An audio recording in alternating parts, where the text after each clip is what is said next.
نرگس صاحبہ انڈیا سے پوچھتی ہیں فجر چھوڑ کر باقی نمازیں پڑھنا، اگر ہم فجر کی نماز نہ پڑھیں تو کیا باقی نمازیں پڑھ سکتے ہیں یا وہ بھی قبول نہیں ہوں گی؟ فجر کی نماز نہ پڑھیں تو ایسا کوئی پیکج ہمارے علم میں نہیں ہے کہ جو فجر کی نماز نہ پڑھے اس پر باقی نمازیں بھی اللہ کی طرف سے معاف ہو جاتی ہیں. اس طرح کا کوئی پیکج ابھی تک میرے علم میں نہیں ہے کہ قرآن و سنت میں کوئی اس طرح کا کوئی پیکج نماز چھوڑنے والوں کو اسپیشلی دیا گیا ہو کہ جو ایک چھوڑ دیں وہ باقی بھی چھوڑ دیں. ایسا نہیں ہے.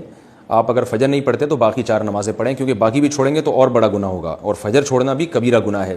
رسول اللہ صلی اللہ علیہ وسلم نے ارشاد فرمایا، من ترک الصلاۃ متعمدا فقد کفر، جس نے جان کر نماز چھوڑ دی تحقیق اس نے کفر کیا.